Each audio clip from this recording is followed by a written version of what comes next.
welcome back once again to Locum Cor Zugabla Lokakun Obak Spearcavern, the grand granite shrine of pillars. Right at the moment, it's the 8th of granite, early spring of 125, which means we're just starting in on our 9th year here in the fortress. 9 full years, isn't that remarkable? You can see the dwarves are taking a little break from their work right now, trying to enjoy Spearcavern's main dome chamber right here. You know, we're testing it out a bit. It's kind of a bit cluttered in here, as you could see with all the dogs. We've not really been keeping on top of culling off the extras. Just so much to do. It gets a bit tricky when you only have 7 dwarves. But I suppose we're going to have to do it at some point, huh? A lot of pups in here. Drunians too, for that matter. Oh well, we'll save it for tomorrow. We really have to keep on top of making everyone happy. It's a big task. Okay, now, we have a list of things to do. We'll put sore animals at the top. Underneath that, we're going to put sore out waterway. Another big job that we're going to have to tend to. We got to finish carving out these pipes, get some floodgates in place, and then connect it up to the aquifer above so we can get that water flowing. And also, I suppose we should probably figure out where that water's going, too. It's going to be flowing down here underneath where the fortress is, but where's it going to go from here? Out to the caves, I suppose. Yeah, waterway. The second on the list. Third on the list, we're going to have to find a place for our new friend here, the Gorlak. Remember, we just had that Gorlak show up in Spearcavern, and it does not appear to want to leave at all. We couldn't blame him, the caves are terribly dangerous, but so isn't our fortress. Our dogs and Drunians attacked her. Can't have that. You can see right at the moment she's actually safe in this little cage right here in our meeting hall. Our animals can't get to her, but she's also included in the fortress activities. Nice and safe, you know? She seems relatively content with things, actually. But yes, we'll get back to that in a moment. So we have animals, waterway, and Gorlak. And then actually item 4, which we're going to move to the top, is having our dwarves relax. That's our prime concern right now. Again, we want everyone to be happy. And they're doing pretty well right now. The only one kind of upset with things is Wisp, and I guess I don't blame her. She's a bit traumatized after that alligator incident. Having her hand torn off can really screw up your mood, I guess. Though, as well as that, she's also had a bit of a mood change since we killed that clear devil. Something about that situation did not sit right with Wisp here. These days we've noticed she is often inflamed by hatred, and easily develops hatred towards things. A worrying change indeed, and this all came about after that whole devil thing. Maybe just seeing it in the flesh really screwed her up or something. Knowing that such malice-filled beasts were out there waiting for us. I guess that would do something to your mood, huh? Hoping she turns around. She's really not in that bad of a mood quite yet. She's just had a few meetings with Tinny, cried out her feelings. Maybe we'll let her and Pop have a break together. Pop's always trying to take a break, so that might be for the best. But yes, that list. Let's get straight to it. If we have a look up here at the surface, you can see we are already taking care of some of those dogs. I know we were just relaxing, but let's just bang this out real quick. If we all work together, it shouldn't be too bad. And plus, this way we won't have to worry about our larders so much. Dog meat is quite tasty. It's growing on us a bit. It's not, it's a cultural thing. We all love dogs, but you gotta do what you're gonna do. Plus, they're damn tasty. Okay, there we are. Yep, larders are looking good, and dogs are squared away. We are going to leave these Drunians for now, though. There are way too many of them, and our dwarves are spending a lot of time trying to wrangle them back into this chamber, too, because it's so overcrowded. They keep jumping out and running around the fortress, but that's a temporary thing. Actually, we have a plan for them. Yeah, what the hell, let's go over it. Well, if we have a look under here, under the crab's quarters, we have a chamber dug out. We touched on it briefly recently, but each of the bedrooms has a chamber like this underneath. Just for workshops and storage, that sort of stuff. But around the crabs, we're also going to make a different chamber for the Drunians specifically. It's going to be quite spacious, 2Z levels tall, this right here being the top layer. And the bottom layer is going to be down here. It's kind of hard to explain right now, but it's going to have a couple of ponds as well as some side caverns where the Drunians can go and explore, that sort of stuff. And we're hoping to get this entire place covered with moss and maybe have some trees grow in here too eventually. It's going to be very nice, and those Drunians are going to love it, plus it'll keep them out of our hair. It's going to be great. Goodness, here I am saying we're going to take a break, but right back to work, eh? Pop and Tinny are going to be digging out that chamber. They're both in great moods though, so I'm not concerned about it. And actually, looking up here towards the ceiling, our waterworks, we have all the floodgates in place right now. We're just getting them linked up. That's not going to take too long. And I suppose after that's done, we can hook it up to the aquifer above. And then all we have to do is make a way for the water to escape our fortress. Excellent! Now then, we're getting stuff done, also paying close attention to our dwarves' moods. And Wisp is looking great. She's balanced right back out. Easy enough. But Boggy has cranked downwards at an incredible rate. He's very upset recently, and it's due to us not having a chapel to Idrath again. This is pretty shameful. We've been here for nearly 10 years. We have to come up with a solution for this, and we will. But for now, we're just going to turn this central area here into a temple, and we can worship in here. It's not the best, but hoping it gets the job done. Just hang in there, Poggy, please. We're getting to it. And while Boggy takes a little bit of a rest, does some worshipping, we're going to come up here into the ceiling and mine away that aquifer. We have those floodgates placed down where the water is going to be falling down. So there's an awful lot of space between the aquifer and the floodgates for water to flow into. We don't want that water coming down into the fortress quite yet. We're just doing this in preparation for it. It's a finicky process. That's why it's best we start now. Looking back down to the crab's chambers, you can see that Drunian cave is all carved out now, and it kind of surrounds his underground workshop here. We have the dwarves carving some fortifications into the walls right now, just so he can look out and see them at all times. This pasture was made completely to his specifications. He's kind of become the resident Drunian master, claims to know everything about them, though he hasn't really seen them in their natural habitat, so we kind of think he's talking out of his butt, but his heart's in the right place, and he's probably not wrong either. He really does love these shaggy things. Sort of endearing. But yes, this is all set now. Drunian caves are good, just have to get it nice and wet now. But before we do that, we gotta figure out this little moat area that surrounds our fortress. And I'm thinking it'd be best if we dug it a little bit deeper. It has to be nice and deep so those well buckets don't pick up the sediment on the bottom. I'm thinking 3Z levels will be plenty. And then we also need to think about drainage. So we're going to make a trio of tunnels that lead out of that moat. These are going to lead down to the caverns below, nice and far away. It shouldn't end up being a problem. Man, Pop and Tinny are putting the work in, but these guys are real pros. They're both legendary miners now, incredibly skilled at their craft. Excellent work, you two. Now then, having a look at the date, it is the 6th of Slate, mid-spring of 126, so it really hasn't been 126. Where the hell does the time go? It's been an entire year since we set up this list. Believe it or not, we got a lot done, but still we didn't finish off the list. Clearly. Time certainly flies. Yep, looking at that list, we got animals sorted, waterway is set, good to go there. And then of course we have our Gorlak chambers too. I still don't really know what we're going to do with that, but... Oh no! I'm just looking in this cage here, and she's not here, as you can see. Or at least it didn't appear that she was here. But on closer inspection, she certainly is. It appears that she died. And her poor carcass is inside this cage, just laying on the ground. Damn it. Okay, that's unfortunate. We did not notice anything with her, like, going downhill or anything like that. I thought for a second she may have died of old age, but that's not the case either. She was in her 50s, I believe. So that couldn't have been the case, but having a closer look at the body here... Oh, this is actually pretty grisly. Well, we can tell her wounds were infected. And remember, she was wounded by our Drunians and dogs. My goodness, that's a rotten end for such a good Gorlak. We liked having her around. We were very excited to have her just walking around in the future. Ah, damn it. Yeah, that's no good. We're sorry we couldn't do better, Gorlak. Should have tried to get those wounds taken care of or something, huh? Oh well. In all that time that we knew her, she never expressed a desire to go back out to the caves. So, I guess this is, in a way, kind of what she wanted. Probably not, I guess.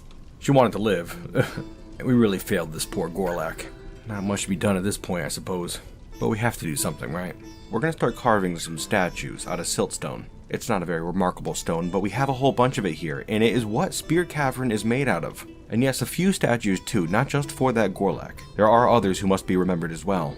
I'll tell you what we're going to do is come over here, where we have this relatively narrow bridge leading to a stairway, and this stairway leads upwards, right above the fortress dome. Now you can see it's already well muddied, and this is due to the process of getting our waterways filled up. But that's good. You can see we already have some floor fungus on the ground, which is perfectly apt because this is going to be our chamber of remembrance for those lost out in the caves. And that includes a number of individuals, allies, unfortunates, and enemies as well. At the west side, we have 4 statues depicting the beasts that we've killed out in the cave so far. Vasiva, the water beast, Kadaz Kurleb, the salamander, Nerzung's Dasbub, the scorpion, and of course, the clear devil as well. In the middle there, we have statues of both the Gorlak that we just lost, as well as Opal, the giant rat. And then over towards the entrance, we have 4 statues of serpent people raising spears for that tribe of serpent people who were killed. A little bit of remembrance for them. We'll check back in a bit and see if this fungus has grown anymore, but hoping this is a suitable enough memorial for those lost out in the caves during our first 10 years here in Spearcavern. Might have to get some offerings put in here too.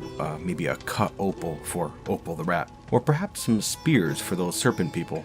Yeah, we'll put some thought into that. But for now, rest well, all of you. Now then, having a look over here at this waterway, it's completely filled up with water, which creates a bit of an issue. We want to open these floodgates, but that might be a substantial amount of water pouring in all at once. Having a look in the Spearcavern dome, you can see the central meeting area, as well as those bridges that lead off in all directions, and then those pits between the bridges. That's where the water is going to be falling down for the most part. Moving down from there, you can see that central meeting area. It's all dug out now. Nothing inside as of yet. But more importantly, you can see that outside pit. It's all dug out and goes down even farther. And it is 3 Z levels deep. It's going to be able to hold a lot of water. But as far as drainage goes, we're going to move back up here to the top of this moat. And up to the north, you can see 3 little tunnels. Right, if we have a look at those and move downwards, they go down quite a bit to this level, right next to the ballista tunnel. As you can see, they kind of wind over this way here to the east, where they're going to be dumping the water out into the caves. It should be a pretty good system. I can't really see it failing, but I am concerned nonetheless. Well, now that we know how it's working, let's start pulling some levers, eh? Right, now, first things first, we're going to open up that floodgate that lets all the water down into these pits between these bridges. A little nervous about this, hoping it goes well. We've already told everybody that they cannot walk down below at all for any reason, so they have no excuses to be down there. Cross your fingers. Okay, the order is given. There we go. Queen Bee's off to pull that lever, and... there we go. Okay. Oh, too much water. Too much water. Don't be here. Be in the pit. No real excuse to not be in the pit, I don't think. That water must come out of there with some force. We can see it sprayed out kind of on the walkway down to the south there. Look at all that mist too. That's good. After the water level raises up a bit, I think that mist is actually going to come out like over where the dwarves can reach it. Okay, cool. Feeling good about it. Still sort of unsure why so much water came out on the walkways over here, but it's a minor issue really. Well, now that that water pressure has been lessened, we can start pulling these levers right here. These are the ones that allow water to pour down into the dwarves' personal quarters. And I think we're going to start over here in the crabs' quarters. You can see we've built this little wall out in the front already. That should prevent the water from escaping before it gets properly muddied. And actually, another cool little bit is even though this is going to be totally closed off, he's still going to have access to his room while this process of muddying is completing. We have that escape tunnel out the back. It'll be a longer walk for him, but yeah, still full access. Now then, looking good, watertight. Just gotta pull that lever and get this water flowing. And there it goes, falling down from the ceiling and through this little hatch right here down to the level below, the Drunian chambers.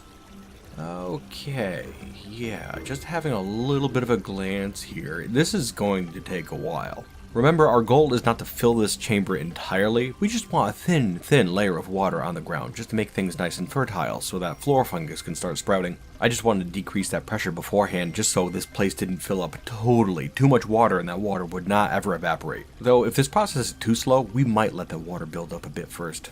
We'll play it by ear.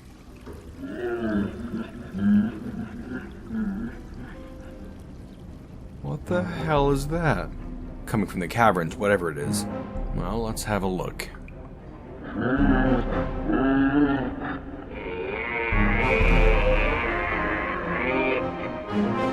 The forgotten beast Meli Tharuma Yatina has come. A gigantic, scaly nematode. It has a round shell and it undulates rhythmically. Its copper scales are large and overlapping. Beware its poisonous bite. Another forgotten beast has come to Spearcavern seeking to devour us dwarves. You know what that means. We gotta get out there and put an end to it. Comparing it to the ones we've seen so far, I don't think this one's gonna be all too bad. Just a big old worm sort of a thing. It has a shell, sure enough, but I don't think it's gonna be a match for our spears, or our whip, for that matter. That being said, we're gonna make this one into a bit of a competition. The order has been given already, and the dwarves are all making their way to the barracks, grabbing their gear and getting suited up. The first one to kill this beast takes home all the glory. Good luck, dwarves. Although, like that previous beast, the scorpion, it's taking a while for the dwarves to get their items together. Except for Wisp here, the first to the barracks, grabbing her stuff. But heading back up to the fortress, yeah, these dwarves do take quite some time to get ready. Okay, well, we'll just have to hope for the best.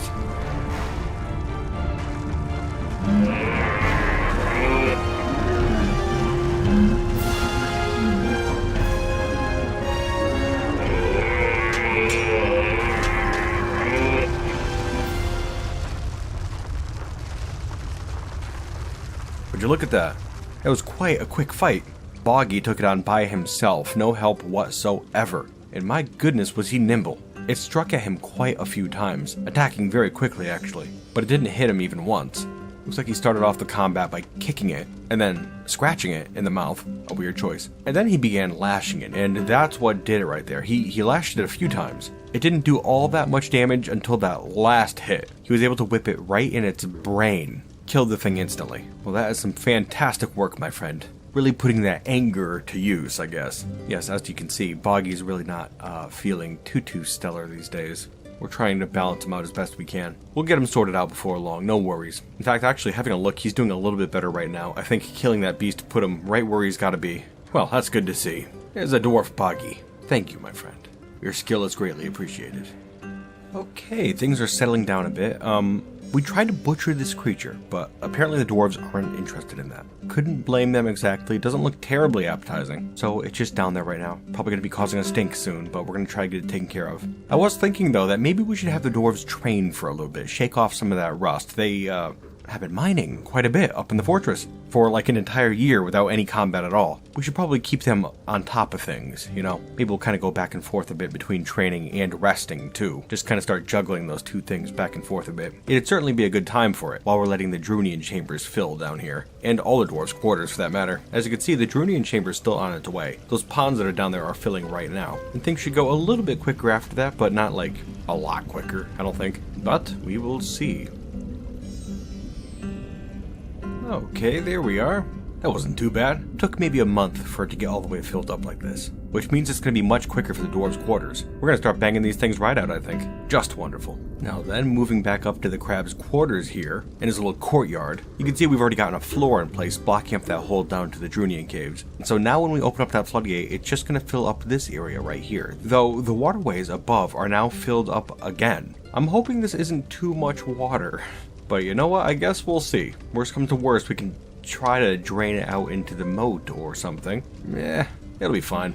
And so, let's put that theory to the test. Pull the lever.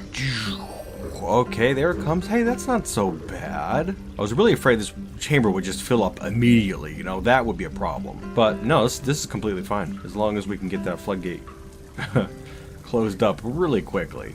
As long as somebody comes and pulls that lever. Like, this is enough water right here. This is actually quite a lot of water. Somebody could pull that lever, though, and we can get that floodgate nice and closed up so we don't have to worry about it. Anybody could just pull that lever right over there. Who's pulling that lever? I'd like them to go faster.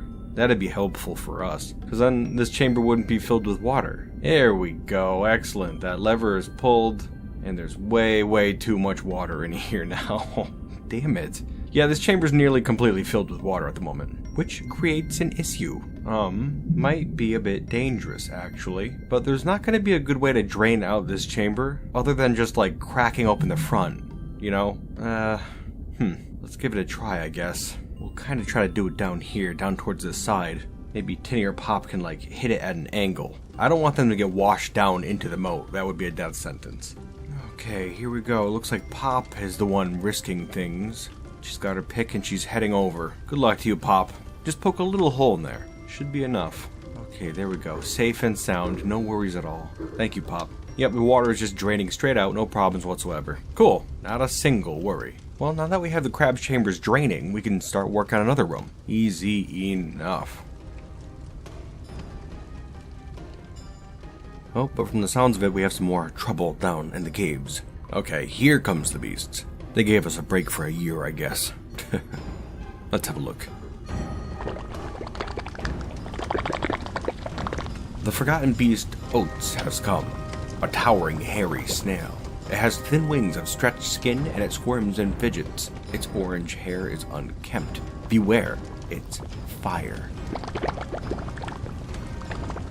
That is no good at all. Some of these beasts out here can spew fire, which is fairly straightforward. Not like that dust, we know what fire does. And as if the fire wasn't bad enough, that fire also creates a lot of smoke as well. It's very efficient at screwing up an entire battlefield immediately. And so we actually have a little bit of a plan. Oh, that's no good. Okay, so the thing's actually heading up through our waterway currently. I forgot we put those drainage tunnels in, and those lead directly to Spearcavern. Damn it. Okay, we're gonna have to block those up immediately. Hopefully we have enough time. Those tunnels are fairly long though, so hoping for the best here. Come on. Come on, let's go. Okay, there we go. We've blocked up that one tunnel that was coming down at least. And it looks like it's heading back down to the caves now, which will give us some time to work with. We'll get those other tunnels blocked up no problem now. What I was going to say before the panic is that we have a plan here to deal with that fire. I don't know if it's going to work, but it seems promising. We're going to try to get it put in place as quick as possible. Don't want to have our guest waiting too long, right? So we're going to be digging out a tunnel that leads over here into this chamber, which is right above our barracks, okay? And what we're planning is to dig out the floor of that chamber above the barracks and build a bridge in that big gap. So barracks below, then bridge, then chamber. And that chamber above that we're looking at right now is going to be filled with water. Or maybe not filled, but it's going to have a sheet of water in there, right? So that hopefully we can kind of douse our dwarves if there's any fighting that involves fire down below. Knowing how fire works, I can't imagine this going too badly, but it's still incredibly dangerous, and all the dwarves know that. Fire is probably one of the most dangerous hazards you can encounter down in the caves. Those other beasts we fought so far with deadly blood and dust, I mean, those are bad enough, but there's a chance they won't be so bad at all. That's the thing. We know what fire is going to do. It'll turn us into small piles of ash. There's not a good chance it's not going to do that if our dwarves get caught aflame. And realistically, even if a dwarf does get caught on fire, like, they're going to be damaged. If we were seeking to not be injured by this thing, we would definitely use that ballista haul, but we're ready. And willing, too. The dwarves know what they're in for, and they have all gotten together at this point and have agreed that this is the best course. To kill this fiery snail with dwarven might will surely make us go down into legends, which is what we're here for. We're going to have that snail's charred shell in our trophy hall. Our greatest hunt begins, dwarves. At this point, we've diverted all water flow to the extinguisher chamber. That's what we'll call it. And yeah, I'm not too sure how much water we should put in here exactly. I don't think the dwarves would be crushed by all the water falling down on them, but do we want to risk it? Probably not. Of course, we also don't want it to evaporate while it's not in use either. That would stink. Of course, something else that might stink quite a bit is if we got a second forgotten beast out in the caves. Certainly would screw up our plans a little bit, but that sounds exactly like what we're dealing with right now. Let's go have a gander, shall we?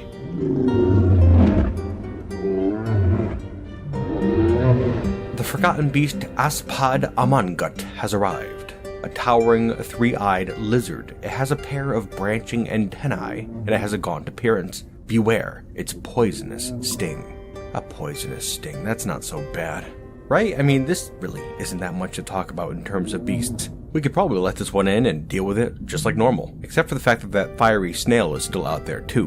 What do you think the chances are that these two would get into a battle? That would be pretty interesting, wouldn't it? Well, that's kind of the stupid thing. That snail is up here in our waterway, just having the water from the moat pour down over its dumb head, and I get the feeling it's been here ever since we closed up that waterway. That creates a problem because I don't know how the hell we could get it out of here. If it doesn't come out of here by itself, then yeah, I've got no other good idea of how to deal with it. Of course, if it doesn't come out of here, then we won't have to deal with it, right? That's a plus. Well, I suppose if it's not moving, then we could probably safely take on that lizard, right? Okay. Of course, just to be safe, we're going to have to fill up this chamber just to be sure, so it's going to take a moment. Just if that snail does decide to come down, I'd rather have it here. You know, better safe than... Oh my goodness, what is that? Oh, man. It's Rofa, obviously. And it looks like the thing discovered our sheep pasture. I don't know what the hell it was doing up there. It never actually wandered into our sheep pasture when it was closer to the Titan, but yeah, it certainly seems to have wandered up towards our fortress now, and it would have had to walk right past our fortress entrance where our dwarves usually are outside. I guess we got lucky there was no dwarves in the way, but these sheep can't really say the same thing for.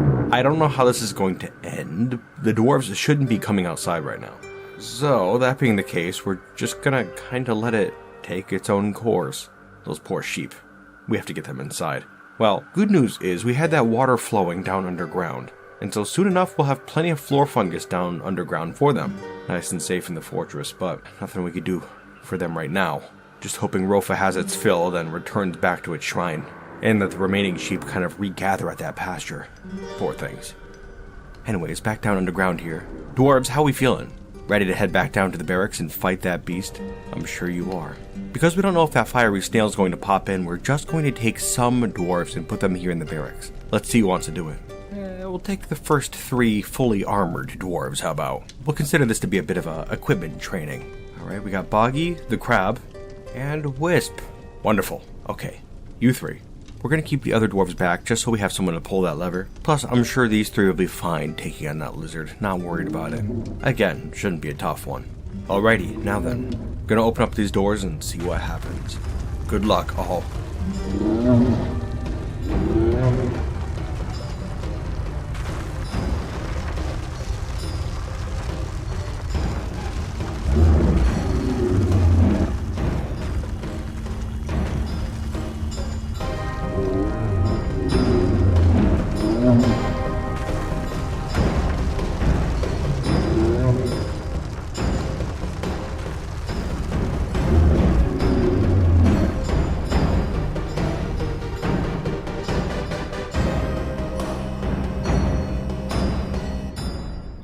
Hey, there we go.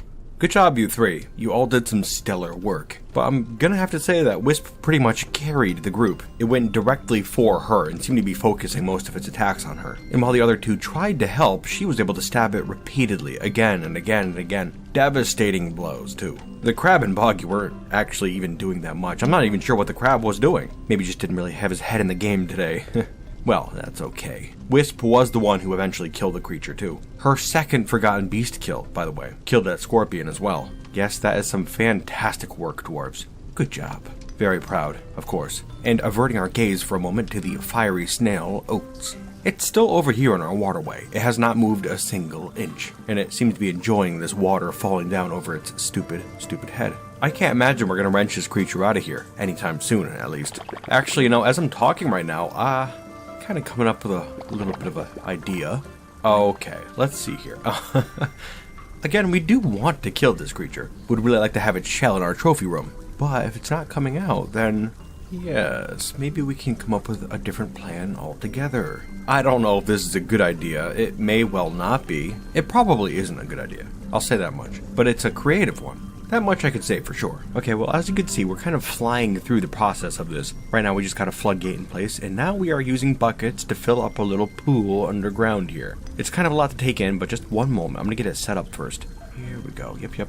That should do it. Now we just gotta get a bridge in place, get them all linked up, and there we go. Easy as that. Okay, so what we have here is a ballista hall, much like that other one, except it's a little bit different. As you can see, we have a ballista down here all loaded up with a steel ballista arrow, and it's going to be firing through this fortification here, just kind of like a stone tube.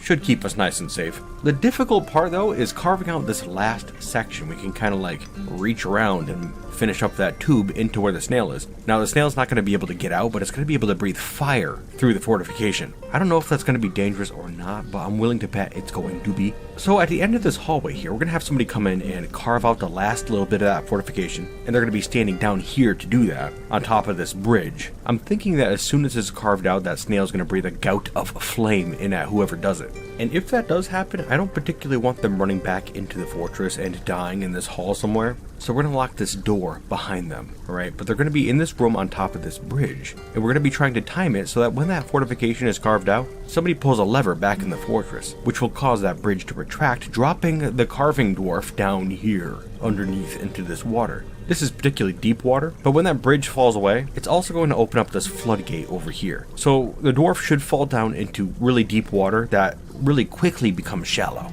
That's the plan anyways. I think it's going to go all right, but I suppose like with anything, time will tell. Let's get to it, dwarves. Okay, having a look down here, we can see Gutter already manning the ballista. He has been training again, and he is very skilled with this. I'm fully confident it's going to go straight again. Good luck to you. And we have Queen Bee passing him by right now and heading down to carve out that fortification. There's a dwarf, our prime engraver. She's probably going to get this done quickly. We have given the order already for someone to pull that lever. Just hoping it doesn't happen early. I'll stop talking. Let's watch.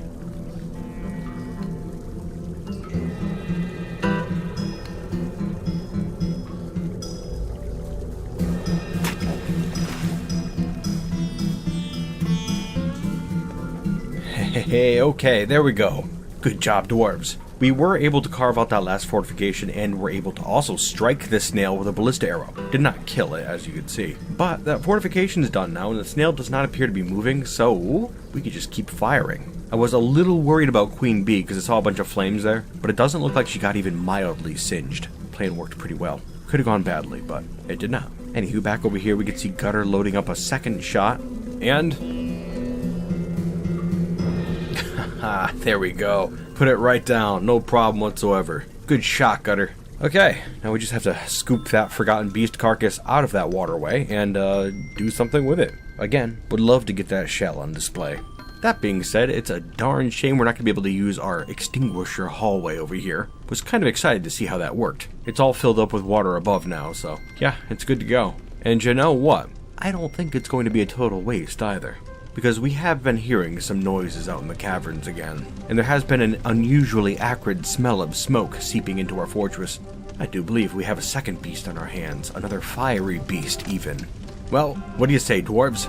Ready to take on another threat? Best not to be too eager. There is always tomorrow, my friends. We should take a bit for ourselves, marinate in our glory, and take a moment to appreciate this wonderful fortress known as Spearcavern.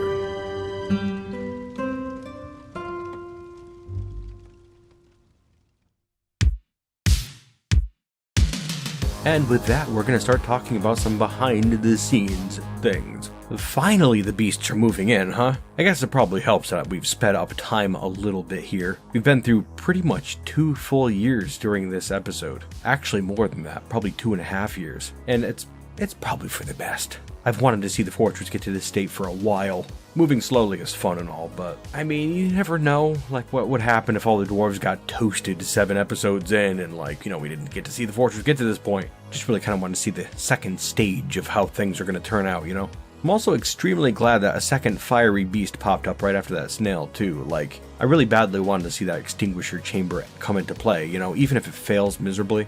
Spectacularly, I should say. Spectacularly miserably. If it fails, we're going to lose some dwarves, and that's going to be absolutely miserable. But, I mean, they got their minds set to it, so not much you can do. Anyways, yes, really glad we're going to get to see that contraption come into play. Should be pretty neat. Gives us something to look forward to as well. Hey, that Gorlak. Man, I couldn't tell you how disappointed I was when she died of infection. Literally nothing we could do, though, I guess. I mean, well, I should keep it in mind, like, maybe we could have, like, dunked her into some clean water or something to clean her. I don't know if that's the same as actually, like, being cleaned by a doctor in a hospital, though. As I was saying a bit last episode, it's a shame that you can't have intelligent creatures, like, invited into your fortress to live with your dwarves. The game considers her kind of, like, on par with any animal that you'd find out in the caves, so you can't do anything with her, really. You can't like, tame her or anything. So our options for healing are limited. The best I could possibly see is to, like, kind of get her clean by throwing her in water. Kind of like we did with Queen Bee at the end of the episode here, just kind of dunking her into water like that and, you know, letting her walk out. That might have worked if we did it, like, soon enough after she got injured like that, but even then I'm not sure. Oh well, she was a good Gorlak. Things just didn't quite pan out like we wished they would. Realizing that a few episodes ago I mentioned going farther down into the earth to look for treasures, and we still have not. We're still in the first cavern layer. I would like to go farther down though. We just keep getting hung up on forgotten beasts, especially like in this episode here. I mean, that's 4 beasts. We didn't deal with one of them, just popped up at the end of the episode, but still 4 beasts in an episode. That's pretty wild. Also, okay, while I'm thinking of it, something I never mentioned during this series, during the behind the scenes segment anyways, is I turned off underground invaders. So if you're expecting them to show up, they're not gonna. Kinda saw what their whole deal is during my last series, and would have been pretty tough for 7 dwarves to fend off giant attacks like that all the time. Probably would have been tougher to keep them all happy too, and well, super tough to keep them alive. I figure it's for the best. Got enough interruptions with these beasts anyways. But yes, wrapping it up now. Hey, I really want to thank you for watching still. It means an awful lot that I still have people interested in my channel after I've been making content for like 7.5 years, and it's all been kind of the same too. Like, you know, it is different, but it's all Dwarf Fortress. It's just kind of remarkable to me that I can continue to make content like this and survive off of it. So yes, thank you very, very much. I will never stop appreciating your help, my bearded bastards. I hope you had fun today, and I certainly hope to see you next time here in Locum Cor Zugabla Lokakun Obak, Spearcavern, the grand granite shrine of pillars. And until then, you bearded bastards.